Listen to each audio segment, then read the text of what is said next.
Welcome to Moser TV. నేను సుధా. బులెటిన్ల ముందుగా headlines. దేశ ప్రజలు గర్వించదగ్గ విజయం. ఉగ్రవాదాన్ని ఎప్పటికీ ఉపేక్షించేదే లేదు. ప్రధాని నరేంద్ర మోడీ.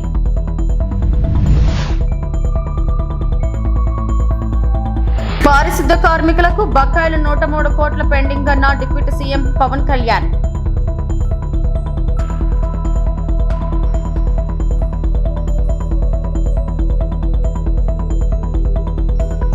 చంద్రబాబు అరాచకాలపై జగన్ అస్త్రం. మీడియా సమావేశంలో వైఎస్ జగన్మోహన్ రెడ్డి.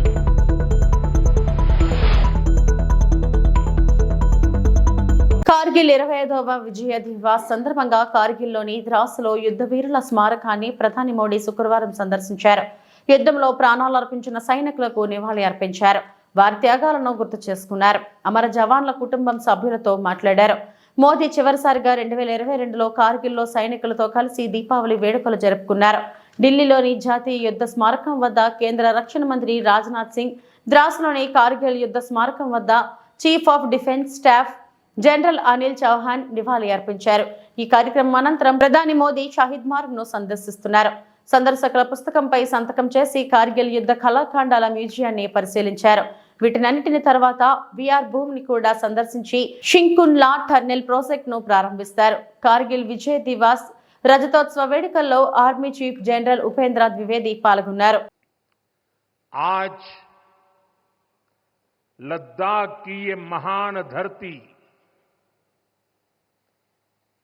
कारगिल विजय के 25 वर्ष पूरे होने की साक्षी बन रही है। कारगिल विजय दिवस हमें बताता है कि राष्ट्र के लिए दिए गए बलिदान अमर होते हैं। दिन, महीने, वर्ष, सदियां गुजरते हैं, सर्दियां भी गुजरती हैं, मौसम भी बदलते हैं, लेकिन राष्ट्र की रक्षा के लिए अपनी जान की बाजी लगाने वालों के नाम अमिट रहते हैं। ये देश हमारी सेना के पराक्रमी महानायकों का सदा सर्वदा ऋणी है। ये देश उनके प्रति कृतज्ञ है। 14-15 ఆర్థిక సంఘం నిధుల కింద 2019 నుండి 2024 వరకు గ్రామ పంచాయతీలకు విడుదల చేసిన నిధులు తెలియజేస్తారా అనే ప్రశ్నకు డిప్యూటీ సీఎం పవన్ కళ్యాణ్ సమాధానమిచ్చారు. 2 ఆర్థిక సంఘాలు కలిపి 8,283 కోట్ల 92 లక్షలు విడుదల కాగా ఏపీ ప్రభుత్వం మాత్రం 7,587 కోట్ల 64 లక్షలు విడుదల చేసిందని తెలిపారు. ఇంకా రాష్ట్ర ప్రభుత్వం నుంచి 696 కోట్ల 28 లక్షల పంచాయతీలకు ఇవ్వాల్సి ఉందన్నారు. నిధులు నిలిపివేత కారణంగా గ్రామ పంచాయతీలు అనేక ఇబ్బందులు ఎదుర్కొంటుందన్నారు. గ్రామాల్లో పారిశుద్ధ్యం సరిగ్గా లేదన్నారు. వారికి సకాలంలో జీతాలు ఇవ్వకపోవడంతో 21,000 మంది పనులకు రావడం లేదన్నారు. దీంతో ఆరోగ్యానికి ఇబ్బందులు వచ్చాయన్నారు. తమ పనిని కొనసాగిస్తున్న పారిశుద్ధ కార్మికులకు బకాయిలు 103 కోట్లు పెండింగ్ లో ఉన్నాయని పవన్ పేర్కొన్నారు. 14 మరియు 15 ఆర్థిక సంఘం నిధుల కింద 2019-2020 నుండి 2023-24 వరకు కేంద్ర ప్రభుత్వం నుండి విడుదలైన మరియు గ్రామ పంచాయతీలకు విడుదల చేసిన మొత్తాల వివరాలను సంవత్సర వారీగా తెలియజేస్తారని. అధ్యక్ష, సంవత్సరాల వారీగా గ్రామ పంచాయతీలకు 14 మరియు 15 ఆర్థిక సంఘం ద్వారా 2019-20 నుండి 23-24 వరకు విడుదలైన గ్రాంట్ వివరాలను ఈ విధంగా తెలియజేస్తున్నాం. అధ్యక్ష, 14 ఆర్థిక సంఘం 2019-20 ఆర్థిక సంవత్సరంలో కేంద్ర ప్రభుత్వం ద్వారా విడుదలైన మొత్తం 2,336 కోట్ల 56 లక్షల. అధ్యక్ష, ఆంధ్రప్రదేశ్ ప్రభుత్వం ద్వారా గ్రామ పంచాయతీలకు విడుదలైన మొత్తం 2,336.56 లక్షల. అధ్యక్ష, మొత్తం 14 ఆర్థిక సంఘం 5వ సంవత్సరానికి 2019-20 2,336 కోట్ల 56 లక్షల అధ్యక్ష. అదే ఆంధ్రప్రదేశ్ ప్రభుత్వం ద్వారా కూడా గ్రామ పంచాయతీలు విడుదలైన మొత్తం 2336 కోట్ల 56 లక్షల అధ్యక్ష. 15వ ఆర్థిక సంఘంకి సంబంధించి 2020-21 ఆర్థిక సంవత్సరానికి కేంద్ర ప్రభుత్వం ద్వారా విడుదలైన మొత్తం 1837 కోట్ల 50 లక్షల అధ్యక్ష. ఆంధ్రప్రదేశ్ ప్రభుత్వం ద్వారా గ్రామ పంచాయతీలు విడుదలైన మొత్తం 1837 కోట్ల 50 లక్షల అధ్యక్ష. 2021-22కి 1338 కోట్ల 52 లక్షల అధ్యక్ష. ఆంధ్రప్రదేశ్ ప్రభుత్వం ద్వారా గ్రామ పంచాయతీలు విడుదలైన మొత్తం 1338 కోట్ల 52 లక్షల అధ్యక్ష. 22-23 ఆర్థిక సంవత్సరానికి 1378 కోట్ల 65 లక్షల అధ్యక్ష కేంద్ర ప్రభుత్వం నుంచి వచ్చింది. ఆంధ్రప్రదేశ్ ప్రభుత్వం ద్వారా గ్రామ పంచాయతీలు విడుదలైన మొత్తం 1378 కోట్ల 65 లక్షల అధ్యక్ష. 23-24 ఆర్థిక సంవత్సరానికి సంబంధించి కేంద్ర ప్రభుత్వం ద్వారా విడుదలైన మొత్తం 1392 కోట్ల 69 లక్షల అధ్యక్ష. ఆంధ్రప్రదేశ్ ప్రభుత్వం ద్వారా గ్రామ పంచాయతీలు విడుదలైన మొత్తం 696 కోట్ల 41 లక్షల అధ్యక్ష. మొత్తం 15వ ఆర్థిక సంవత్సరానికి సంబంధించి 5947.30 కోట్ల 36 లక్షలు విడుదల చేసింది అధ్యక్ష.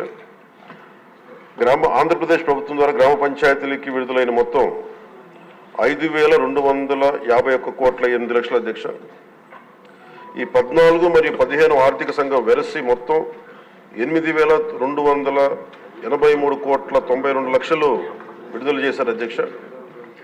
ఆంధ్రప్రదేశ్ ప్రభుత్వం మటుకు 7587 కోట్ల 64 లక్షలు విడుదల చేశారు అధ్యక్ష గ్రామ పంచాయతీలకి.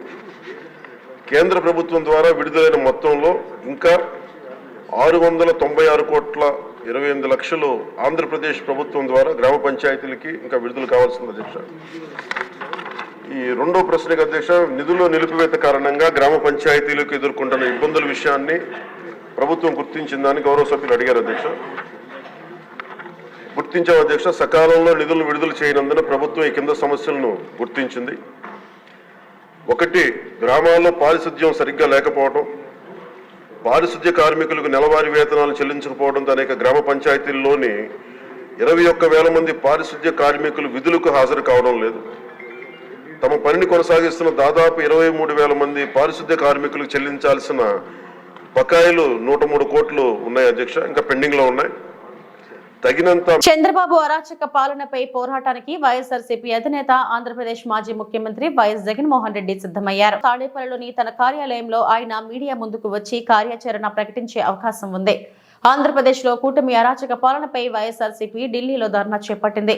చంద్రబాబు నేతృత్వంలో లోకేష్ రెడ్ బుక్ రాజ్యాంగంతో రాష్ట్రంలో గత 50 రోజులుగా కొనసాగుతున్న నరమేధాన్ని జాతీయ స్థాయి దృష్టికి తీసుకెళ్లడంలో జగన్ విజయవంతమయ్యారు. ఈ పోరాటంలో జాతీయ పార్టీల నాయకులు మద్దతు కూడగట్టుకున్నారు. ప్రస్తుతం రాష్ట్రంలో నెలకొన్న పరిస్థితులు, శ్వేతపత్రాల పేరుతో కూటమి ప్రభుత్వపు అసత్యాలు తదితర అంశాలపై ఆయన మాట్లాడతారని సమాచారం. అలాగే వైఎస్ఆర్సీపీ తరపున భవిష్యత్ కార్యాచరణను ఆయన ప్రకటించే అవకాశం ఉంది. రాష్ట్రంలో ఉన్న ప్రతి ఒక్కరూ కూడా ఆలోచన చేయాల్సిన అవసరము చాలా ఉంది. రాష్ట్రంలో ఈరోజు హత్యలు జరుగుతూ ఉన్నాయి, అత్యాచారాలు జరుగుతూ ఉన్నాయి, ఆస్తుల ధ్వంసం జరుగుతూ ఉంది. ఎక్కడ చూసినా కూడా ఎవరైనా కేసు పెట్టడానికి పోతే ఫాల్స్ కేసెస్ రివర్స్ విక్టిమ్ మీదనే పెడతా ఉన్న పరిస్థితులు, పోలీసులు ప్రేక్షక పాత్ర పోషిస్తూ ఉన్న పరిస్థితులు, ప్రశ్నించడానికి ఏ స్వరం కూడా ఉండకూడదు, బయటికి అడుగు పెట్టకూడదు అన్న దృక్పథంతో ఈరోజు అణిచివేసే ధోరణితో ఈరోజు ప్రభుత్వం పరిపాలన కొనసాగిస్తూ ఉంది. నిజంగా చూస్తే చాలా బాధ కలిగించే విషయాలు ఇవన్నీ కూడా. ఎక్కడైనా కూడా ఒక ప్రభుత్వం ఏర్పడిన తర్వాత ఒక ప్రభుత్వం 12 నెలల పాటు ఒక బడ్జెట్ ప్రవేశపెడుతుంది. ఆ బడ్జెట్ కూడా 7 నెలలు 12 నెలల కాలంలో ఏకంగా 7 నెలలు రెగ్యులర్ బడ్జెట్ కూడా ప్రవేశపెట్టలేని అధ్వానమైన పరిస్థితిలో ఈ ప్రభుత్వం ఉంది అని అంటే 12 నెలల కాలానికి ప్రవేశపెట్టే రెగ్యులర్ బడ్జెట్ ప్రవేశపెట్టాల్సింది పోయి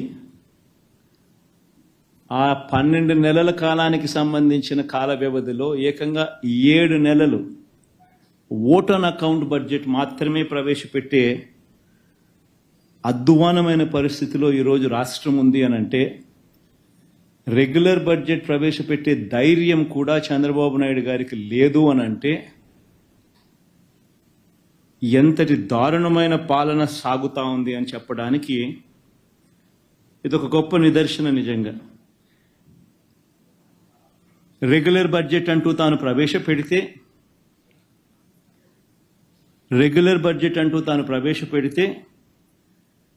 ఆ రెగ్యులర్ బడ్జెట్ ప్రవేశపెట్టేసరికి తాను ఎన్నికల వేళ మోసపూరిత హామీలు ఏదైతే తాను ఇచ్చాడో ఆ హామీలకు సంబంధించిన కేటాయింపులన్నీ కూడా ఆ రెగ్యులర్ బడ్జెట్లో చూపించాలి. ఆ రెగ్యులర్ బడ్జెట్లో తాను సూపర్ 6 అంటూ సూపర్ 10 అంటూ తాను చేసిన ఆ మోసపూరిత హామీలకు సంబంధించిన కేటాయింపులు బడ్జెట్లో కనపడకపోతే ప్రజలు రోడ్డు మీదకి వస్తారని ప్రజలు గలం విప్పుతారని అని చెప్పి ఏకంగా ఆ పరిస్థితి రాకూడదు అని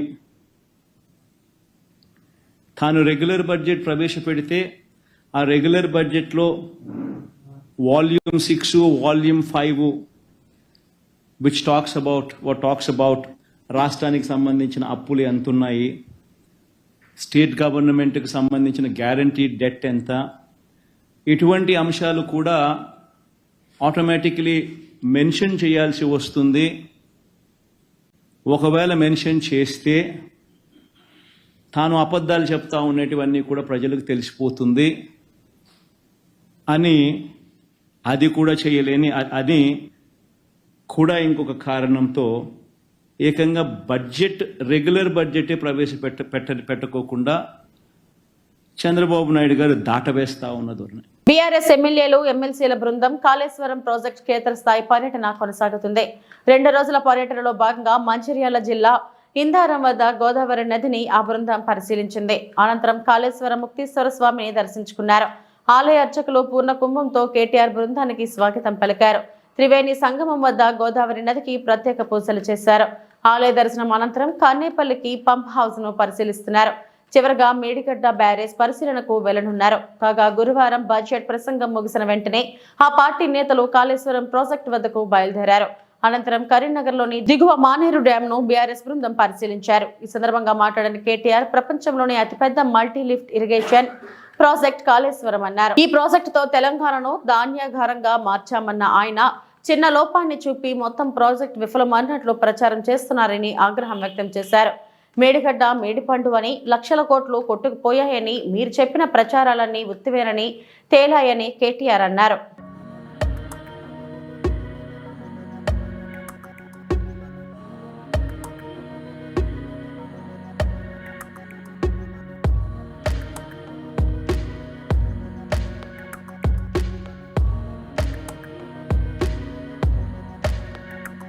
డెబ్బై 90 మీటర్ల మీద సముద్ర మట్టానికి ఇక్కడ ఉన్నది. అదే హైదరాబాద్ తీసుకుంటే 535 మీటర్ల మీద ఉంటుంది. కరీంనగర్ ఏదైతే ఎల్ఎండి చెప్తున్నారో గౌరవనీయులు కమలాకర్ గారు, అక్కడ దాదాపు 300 పైచిల్కు మీటర్ల మీద 350 మీటర్ల దాకా అక్కడ ఉంటుంది. అంటే ఇక్కడి నుంచి అక్కడికి నీళ్లు తీసుకొని పోవాలంటే నీళ్లు ఎత్తిపోసుకుంటూ ఒక్కొక్క దశలో కొన్ని నీళ్లు తీసుకొని పోతూ అల్టిమేట్ గా పైదాకా 618 మీటర్లు ఏదైతే కొండపోచమ్మ సాగర్ ఉందో అక్కడ దాకా నీళ్లను తీసుకొని పోవచ్చు. మార్గ మధ్యంలో ఉండే ఊర్లు గాని పట్టణాలు గాని మంచినీళ్ళు తాగిపించవచ్చు. అదేవిధంగా లక్షలాది ఎకరాలకు సాగునీరు అందించవచ్చు. మధ్యలో ఎవరైనా పరిశ్రమలు పెట్టాలనుకుంటే ఆ పరిశ్రమలకు కూడా నీరు అందించవచ్చు. అదేవిధంగా మత్స్య సంపద ప్రోత్సహించవచ్చు. ఇట్లా బహుళార్థకమైన ఒక మల్టీపర్పస్ ప్రాజెక్టు కామధేనువు లాంటి ప్రాజెక్టు తెలంగాణకు, కల్పతరువు లాంటి ప్రాజెక్టు కాళేశ్వరం. ఇవాళ నిన్న ఈ 2 రోజులు కూడా బీఆర్ఎస్ శాసనసభ్యులు, శాసన మండలి సభ్యులు, సీనియర్ నాయకుల బృందం పెద్దలు కేసీఆర్ గారి ఆదేశం మేరకు అన్నిటికన్నా మానవ నిర్మితమైన, ముఖ్యంగా కరువు పీడిత ప్రాంతాలైన సిద్దిపేట కావచ్చు, సిరిసిల్ల కావచ్చు, మానకొండూరు, అదేవిధంగా చొప్పదండి, ఇంకా పైకి పోతే అదేవిధంగా హుస్నాబాదు, ఆ పైన దుబ్బాక, గజ్వేలు, ఆ ప్రాంతాలు, ఆ పైకి పోతే ఆలేరు, భువనగిరి దాకా ఏవైతే కాళేశ్వరం ప్రాజెక్టులో భాగంగా రిజర్వాయర్లు కట్టుకున్నాము, మిడ్మానేరు, రాజరాజేశ్వర సాగరు, దానికి పైకి అన్నపూర్ణ రిజర్వాయరు, ఆ పైకి రంగనాయక సాగరు, దాని మీదికి మల్లన్న సాగరు, దానిపైన కొండపోచమ్మ సాగర్. అంటే హైదరాబాద్ కూడా మంచినీళ్లు అందించే మల్లన్న సాగర్, కొండపోచమ్మ సాగర్. కొండపోచమ్మ సాగర్ కెపాసిటీ 15 టీఎంసీలు. టీఎంసీల లెక్క హైదరాబాద్ లో కొంతమందికి అర్థం కాదు కాబట్టి ఒక మాటలో, హుసేన్ సాగర్ 1 టీఎంసీ. అంటే 15 టీఎంసీల సామర్థ్యంతో హైదరాబాద్ నెత్తి మీద కుండబెట్టినట్టు మనకు కొండపోచమ్మ సాగర్ అనేది 15 టీఎంసీలతో కట్టుకున్నాం. దానికి కొద్దిగా దిగువన, అది కూడా హైదరాబాద్కు ఉపయోగపడే విధంగా, అదేవిధంగా వ్యవసాయానికి ఉపయోగపడే విధంగా 50 టీఎంసీలతో మల్లన్న సాగర్, అదేవిధంగా దాని దిగువన రంగనాయక సాగర్, కిందికి అన్నపూర్ణ, కిందికి రాజరాజేశ్వర సాగర్, మిడ్మానేరు. ఇక్కడ 2 ఇంపార్టెంట్ పాయింట్లు. ఒకటి, ఇవాళ నీళ్లను ఎత్తిపోయడం. ఇక్కడ నుంచి లక్ష్మీ పంప్ హౌస్ ఎక్కడైతే మనం కూర్చొని ఉన్నామో కన్నెపల్లిలో, ఇక్కడ నుంచి నీళ్లు ఎత్తిపోయవచ్చా లేదా అని చెప్పి మేము ఇంజనీర్లను ఇప్పటిదాకా అడిగినాం. నిన్న ఎల్ఎండిలో కూడా ఇంజనీర్లను అడిగినాం, పైనుంచి నీళ్లు వస్తున్నాయా, అవకాశం ఉందా అని అడిగినాం. మున్సిపల్ శాఖ అధికారులను అడిగినాం, ఎన్ని రోజులకు ఒకసారి మంచినీళ్ళు దాయిపిస్తున్నారు. కరీంనగర్ పట్టణంలో గానీ, అక్కడ చుట్టుపక్కల ఉన్న పట్టణాల్లో గానీ మంచినీళ్ల పరిస్థితి ఏంటంటే 3 రోజులకు ఒకసారి అన్నారు. రైతులను అడిగినాం, మరి నీళ్ల సంగతి ఏంది, ఏమనుకుంటున్నారంటే, ఏమో సార్ వర్షాలు చక్కగా లేవు, మరి కరువు పరిస్థితులు నెలకొనే ప్రమాదం ఉందంటున్నారు. మరి వీళ్ళేమో పంపులు ఆన్ చేస్తలేరు, నీళ్లు కనబడతలేవు రిజర్వాయర్లల్లా. నేడు కుప్పంలో నారా భువనేశ్వరి 4వ రోజు పర్యటనలో భాగంగా కుప్పంలోని దొంగమన్ను దర్శించుకున్నారు. అనంతరం కుప్పంలో స్కిల్ డెవలప్మెంట్ సెంటర్ ను ప్రారంభించారు. ఈ సందర్భంగా నారా భువనేశ్వరి మీడియాతో మాట్లాడుతూ, కుప్పంలో ఎన్టీఆర్ ట్రస్ట్ ఆధ్వర్యంలో డిఎస్సి కోచింగ్ సెంటర్ పెట్టేందుకు ఏర్పాటు చేస్తామని నారా భువనేశ్వరి అన్నారు. ఎన్టీఆర్ ట్రస్ట్ ఆధ్వర్యంలో మహిళలకు స్కిల్ డెవలప్మెంట్ సెంటర్ ని ప్రారంభించిన భువనేశ్వరి మీడియా సమావేశంలో పాల్గొన్నారు. కుప్పంలో పేద విద్యార్థుల కోసం మంచి స్కూల్తో పాటు ఐఏఎస్ కోచింగ్ సెంటర్ను ఏర్పాటు చేసేందుకు చూస్తామని తెలిపారు. కుప్పంలో మహిళా సాధికారత కోసం ఎన్టీఆర్ ట్రస్ట్ ఎల్లప్పుడూ అండగా ఉంటుందని, శిక్షణ పొందిన మహిళలకు స్థానిక గార్మెంట్స్ లో ఉద్యోగ అవకాశాలు కల్పించేందుకు అన్ని విధాల సహాయ సహకారాలు అందిస్తామని భువనేశ్వరి అన్నారు.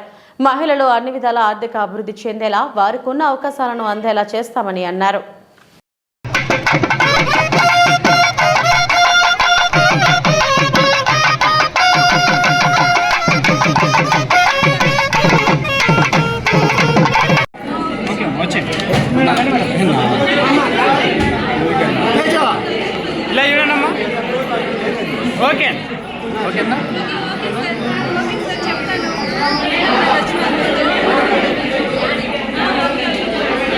ఎన్టీఆర్ ట్రస్ట్ అనేది సేవా కార్యక్రమంతో చంద్రబాబు నాయుడు గారు ఈ ట్రస్ట్ అనేది స్థాపించారు. అట్లానే ఆయన ఏ స్ఫూర్తితో స్థాపించారు, ఆ స్ఫూర్తితోనే నేను కానీ నా టీం కానీ దాని ముందుకు తీసుకెళ్తున్నాను. అట్లానే ఈ skill development centre main focus మహిళల మీద అని పెట్టి మేము ఇది ఓపెన్ చేశాము. ఇప్పుడు మొన్న మార్చ్ ఎలక్షన్ ముందర ఇది మొదలు పెట్టాము. అట్లానే ఇక్కడ మహిళలకి కుట్టు నేర్పిస్తే ఏమన్నా వాళ్ళు చేసింది ఫ్రాక్ అవ్వని, ఏ గార్మెంట్స్ అవ్వని, వాళ్ళు అమ్ముకుని వాళ్ళు కాళ్ళ మీద వాళ్ళు నిలబడాలి అనే స్ఫూర్తితో ఇది స్కిల్ డెవలప్మెంట్ సెంటర్ అనేది మొదలుపెట్టాము. ఇక్కడతో ఆగదు. ఈ స్కిల్ డెవలప్మెంట్ సెంటర్ ఇంకా ముందుకు తీసుకెళ్తాం. మహిళలు వాళ్ళు ఏమి చేసి వాళ్ళ కాళ్ళ మీద వాళ్ళు నిలబడటానికి ఈ స్కిల్ డెవలప్మెంట్ సెంటర్ అనేది మొదలుపెట్టాము. ఇదే కాదు, ఇంకా చాలా ఆలోచనలు ఉండే. మేము ఆల్రెడీ కొంతమంది ఫ్యాక్టరీ వాళ్ళతో మేము స్టార్ట్ చేసాము. వాళ్ళకి మన కుట్టు నేర్చుకున్న వాళ్ళకి ఏం కావాలో, గవర్నమెంట్స్ కానీ ఎది కానీ వాళ్ళకి ఏం కావాలో అది వాళ్ళు వచ్చి ఇక్కడ ఉండే మహిళలకి ఎవరు ట్రైనింగ్ అయ్యారో under NTR trust skill development సెంటర్లో వాళ్ళకి ఫ్యాక్టరీ వాళ్ళకి లింక్ ఇచ్చి వాళ్ళ బట్టలు తీసుకొచ్చి మన లేడీస్కి ఎవరు నేర్చుకున్నారో వాళ్ళకి ఇచ్చి వాళ్ళతో ఆ గార్మెంట్స్ చేసి అది తిప్పి వాళ్ళ ఫ్యాక్టరీకి పంపించేటట్టు మేము ఆలోచిస్తున్నాము, చేస్తున్నాము కూడా. ఆ డిస్కషన్స్ జరుగుతుంది. ఇంకా ఆలోచిస్తున్నామండి. ఇది ఆడవాళ్ళు ఈజీగా ఇక్కడ కుప్పం మహిళల కోసమే ఇది మెయిన్గా మేము స్టార్ట్ చేసాం. మహిళలు ఇది స్టార్టింగే, ఇంకా మేము ఆలోచిస్తున్నాం. లైక్ వైర్ బుట్టలు కానీ, కేక్ బాస్కెట్స్ కానీ, ఇది ఆడవాళ్ళకి ఆ ఇంట్రెస్ట్ ఎక్కువ ఏముందో అది కూడా సర్వే చేసి మేము ఆ కార్యక్రమాలు ముందుకు తీసుకెళ్దాం అనుకుంటున్నాం. ఎందుకంటే ఇది స్టార్ట్ చేసింది 3 నెలలే అయ్యింది. తప్పకుండా ఇది పెద్ద ఎత్తునగా తీసుకెళ్లాలని ఒక కోఆపరేటివ్ సొసైటీగా ఫామ్ చేసి, ఉమెన్ కోఆపరేటివ్ సొసైటీ, మహిళా కోఆపరేటివ్ సొసైటీగా చేసి వాళ్ళ కాళ్ళ మీద వాళ్ళు నిలబడాలని మెయిన్ ఈ థాట్, ఈ ఐడియాతో మేము ఈ స్కిల్ డెవలప్మెంట్ సెంటర్ ముందుకు తీసుకెళ్తాం. ఎంఓయూ అయితే ఇప్పుడు దాకా అవ్వలేదండి. తప్పకుండా ఆ ప్రాసెస్లోనే ఉన్నాము. తప్పకుండా అది చేస్తున్నాము. ఎందుకంటే ఇప్పుడు ప్రస్తుతం కుట్టు ఒకటే నేర్పించాము వాళ్ళకి. తప్పకుండా గార్మెంట్ ఫ్యాక్టరీకి తప్పకుండా లింక్ అనేది ఎస్టాబ్లిష్ చేసి మెయిన్గా మన మహిళలకి ఎంత గిట్టుబాటు అవుతుంది అది ఇంపార్టెంట్. వాళ్ళకి ఏమొస్తుంది వాళ్ళ చేతికి అనేది ఇంపార్టెంట్. ఏదో వాళ్ళకి ఆ లింక్ పెట్టేసి వాళ్ళు కూడా వీళ్ళని, అంటే వాళ్ళకు కూడా డబ్బు కావాలి కదండి, మహిళలు అందుకే కదా కష్టపడేది. ఆ తృప్తి పడేటట్టుగా వాళ్ళకి ఏమి కావాలో అది చూసుకుని అప్పుడు మేము ముందుకు వెళ్తామండి. కుప్పం మాత్రమేనా రాష్ట్రం మొత్తము ఇది కొనసాగిస్తాం? తప్పకుండా అండి. ఇది ప్రస్తుతం ఇక్కడే స్టార్ట్ చేసాము కుప్పంలో. మేము అదే ఆలోచిస్తున్నాము ట్రస్ట్లో మా మేనేజ్మెంట్ మేమంతా. ఇది ఒక లెవెల్కి తీసుకెళ్ళి తప్పకుండా ప్రతి ఒక్క నియోజకవర్గంలో ఈ skill development centre NTR trust ద్వారా మేము నిర్మించాలని అనుకుంటున్నాం. మేడం, ఇంకో నియోజకవర్గంలో స్కూల్ ఏదైనా ఏర్పాటు చేస్తారా? తప్పకుండా అండి, అనుకున్నాం. శ్రీశైలం ప్రాంతాన్ని చిరుతపులులు వదలడం లేదు. ఏదో ఒక చోట కనిపిస్తూనే ఉన్నాయి. నిన్న మొన్నటి వరకు శ్రీశైలం ఘాట్ రోడ్లో చిరుతపులులు భక్తులకు కనిపించేవి. కానీ ఇప్పుడు ఏకంగా ఇళ్లలోకి గోడలు దూకి రావడంతో స్థానికులు వణికిపోతున్నారు. చిరుతపులి సమాచారం అటవీ శాఖ అధికారులకు ఇచ్చారు. సీసీ కెమెరాలో చిరుత దృశ్యాలు రికార్డ్ అయ్యాయి. రాత్రి వేళల్లో ఇంటి పరిసరాల్లోకి రావడం పట్ల భక్తులతో పాటు స్థానికుల్లో కూడా భయాందోళనలు వ్యక్తమవుతున్నాయి. చిరుత కోసం గాలింపు మొదలుపెట్టిన ఫారెస్ట్ అధికారులు. సున్నిపెంట ప్రజలు అప్రమత్తంగా ఉండాలని హెచ్చరించారు. నంద్యాల జిల్లా శ్రీశైలం మండలంలో చిరుతపులి రాత్రి సమయాల్లో హల్చల్ చేస్తున్నాయి. తాజాగా అర్ధరాత్రి సమయంలో కుక్కలను చంపి ఎత్తుకెళ్లింది. చిరుతపులి సంచారంతో స్థానికులు భయాందోళనకు గురవుతున్నారు. అర్ధరాత్రి సమయంలో చిరుతపులి శ్రీశైలం సమీపంలోని సున్నిపెంట గ్రామం పరిధిలోని రామాలయం ఆలయం సమీపంలో చిరుతపులి జనసంచారంలోకి వచ్చింది. ఓ ఇంట్లో పెంచుకుంటున్న పెంపుడు కుక్కలపై దాడి చేసింది. ఇంటి ఆవరణలోకి వచ్చిన చిరుత కుక్కలను చంపి ఎత్తుకెళ్లింది.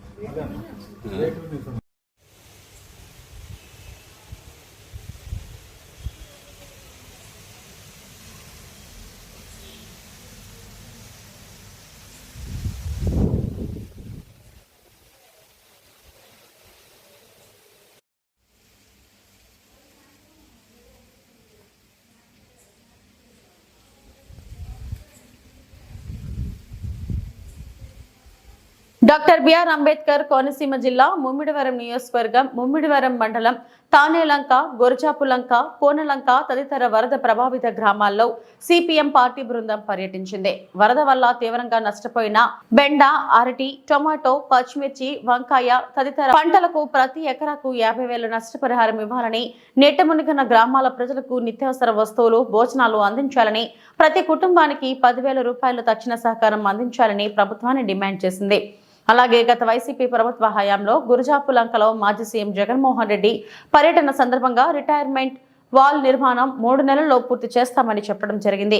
ఇది నేటికి కార్యరూపం దాల్చలేదు. తక్షణ రివీట్మెంట్ వాల్ నిర్మాణం చేపట్టాలని ఈ సందర్భంగా సిపిఎం పార్టీ జిల్లా కన్వీనర్ కారం వెంకటేశ్వరరావు బృందం ప్రభుత్వాన్ని డిమాండ్ చేసింది.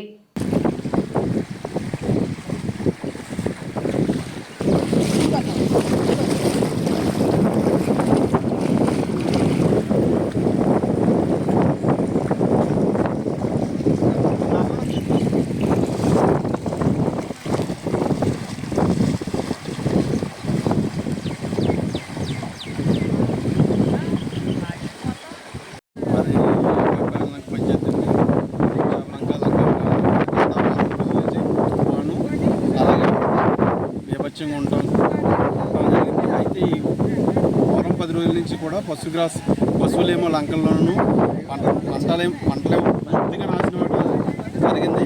పూర్తిగా దెబ్బతిన్నాయి ఈ వరదలకి, ఈ తుఫాన్కి కూడా. అయితే ఈవేళ గవర్నమెంట్ వాళ్ళు పడవలు పెట్టడం జరిగింది. అలాగే వాటర్ అయితే సప్లై చేస్తున్నారు.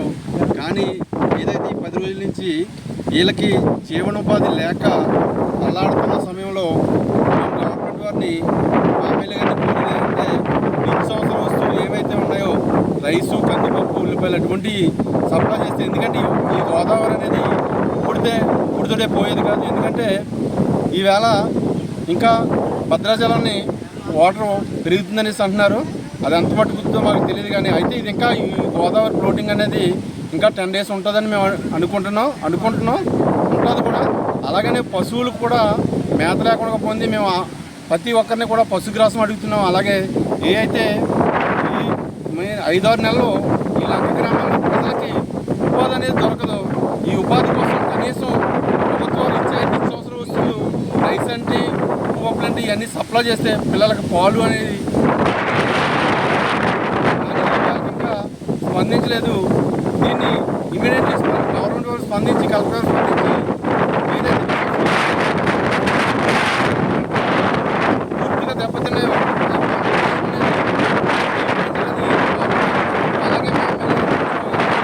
అలాగే ఎంపీ హరీష్ గారిని కూడా కోరుకున్నాం.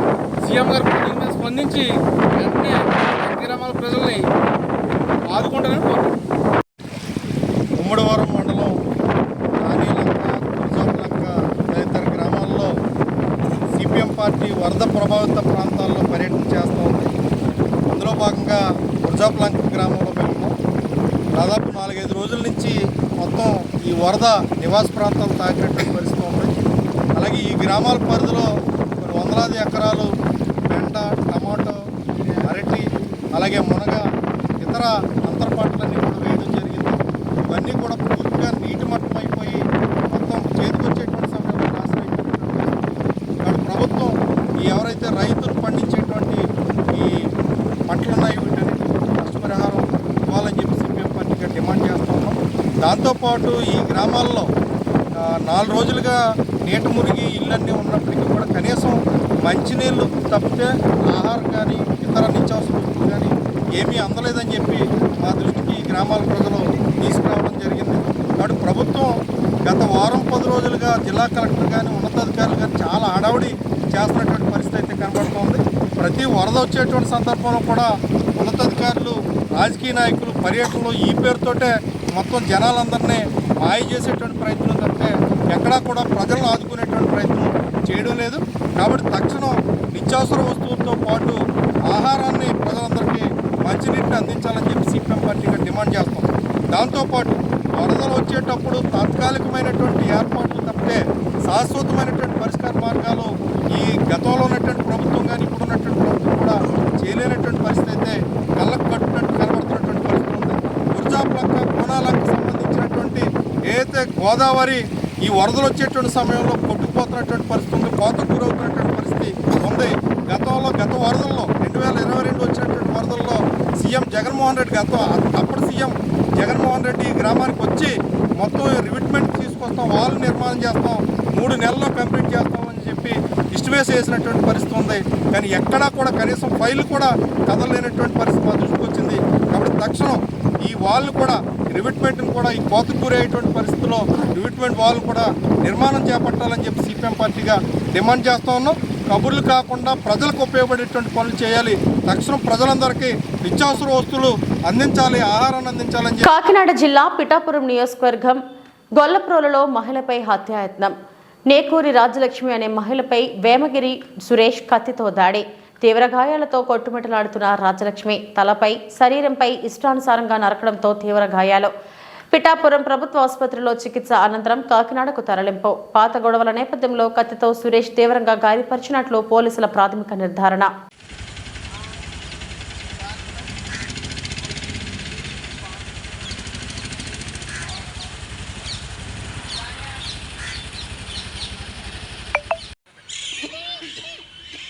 ఒకసారి చూడండి,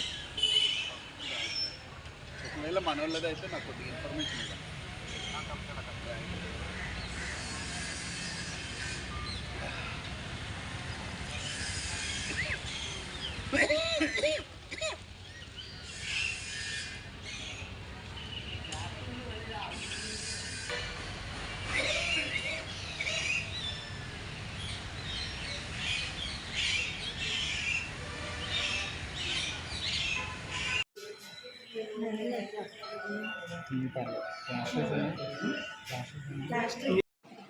Gollaprolu police station limits Rangappa చెరువు ఎస్సీ ప్యాటర్న్లోని ఇవాళ మార్నింగ్ ఒక 100 కాల్ రావడం జరిగింది.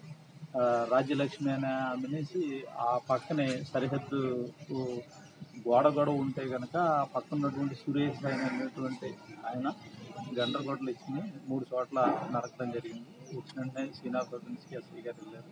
దీన్ని అంతా కూడా సెక్యూర్ చేసి ఎవరైతే ఇంజూర్ పర్సన్ హాస్పిటల్కి తెచ్చుకోవడం జరిగింది. కేసు రిజిస్టర్ చేసి దర్యాప్తు కోసం